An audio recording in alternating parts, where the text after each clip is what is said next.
326 Secrets of the Atlas is just about 3 days away, and in today's video, I want to bring you guys 5 solid league start options, and 3 of which I think, are pretty beginner-friendly options.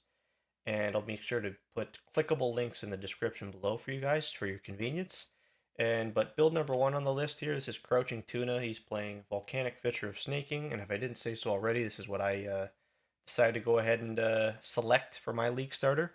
I have had this on my radar for some time, and I just somehow it managed to fly under the radar, under GGG's radar, rather, and because of that, it just makes sense for me to play it. I did have plans to play it in the POX Private League event that followed the Freesia event, but decided to not go ahead and play that event. Just kind of needed a break from Path of Exile 1, having played Dawn of the Hunt and then Freesia combined, that made for a lot of Path of Exile, and I needed a break. So, but because of that, it's a good time for me to finally play the skill that has been on my radar for quite a while. And but unfortunately, with that said, it is likely going to be one of the most popular builds, if not the most popular build in the event for at least the league starter builds. But with that in mind, maybe it's not the most beginner friendly build on the list, but it is going to be one of the most strongest builds on the list. And with all those in consideration, and the fact that it's a berserker marauder playstyle, slams, tanky, debatable on the tankiness, but you get what I mean. Marauder, berserker, chieftain, uh, jug.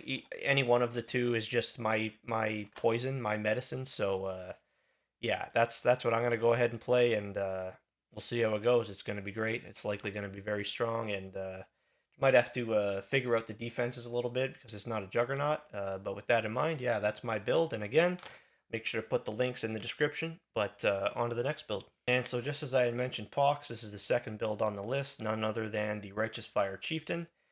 And yeah, anyone knows Righteous Fire, you know how beginner friendly it is, how easy on the wrist it is. Just very comfortable gameplay. It obviously does lack, I think most people are aware, it does lack single target, but with the right investment and patience, you can it is achievable to fix that and to improve that.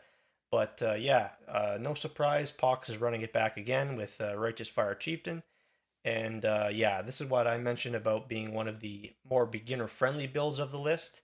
That tends to always be the case with Righteous Fire and with Pox and with Chieftain. It's just a great trifecta of a great combination. So give Righteous Fire a try if you haven't tried it yet already. Personally, I haven't even tried Righteous Fire yet in my many leagues of playing PoE, but the time will come. But regardless of the fact, consider Righteous Fire if you want a great beginner-friendly build. So third build on the list, this is Zizzarin's Bleed Earthquake Gladiator. And as you can see here, he's got a little chart, if you will, of boss damage, damage uptime, clear speed.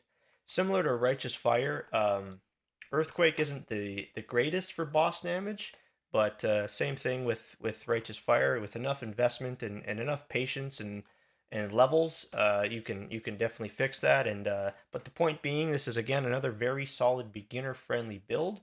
And if you're familiar with, or if you're not familiar with Zizzarin's build guides, they are very beginner friendly as well. Everything Zizzarin beginner friendly. Pox, there's a lot of creators that are very solid beginner friendly options, and I want to make sure to highlight that for you guys, that maybe if you're new to the PoE community and you're not familiar with some of these creators, I've been familiar with a lot of these guys for many years, and can testify that they are great and solid for beginner friendly or for beginner players.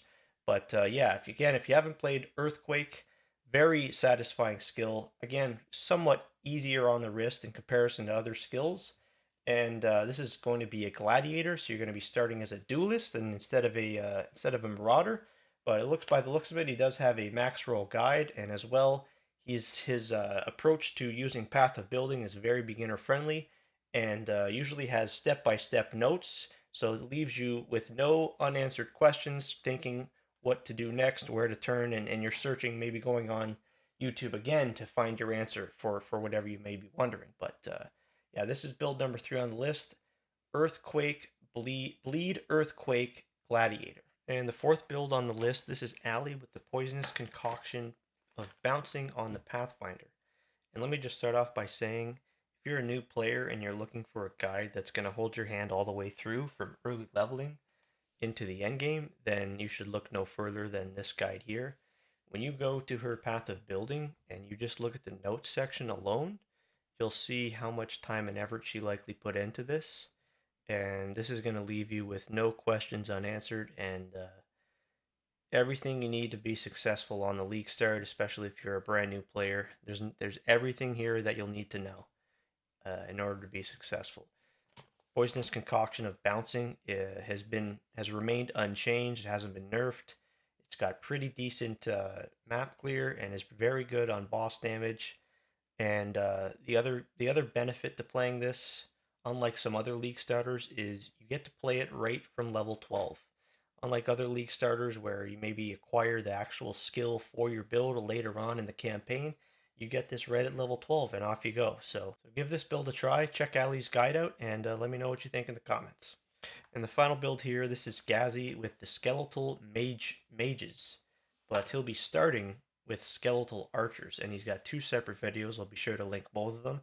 He goes into great detail on both versions and talks about obviously they're getting the buff to the Animate Guardian, where now upon the Animate Guardian dying, it will no longer you'll no longer lose the items, but the only thing is you won't be able to resummon it in that same area where it did die. You'll have to summon it back into your hideout or into a separate area. But overall, that's huge for minion players and provides a great quality of life. But yeah, he'll be starting with the uh, minion skeleton archers and transitioning to skeleton mages. And as you can see here, this is a tier 16, 83, item level 83 zone here, and you can just see the damage is plentiful. It's all you need, right? So yeah, if you're into minion stuff and love the relaxed, again, easy on the wrists, right? Give this a try and make sure to check out Ghazi.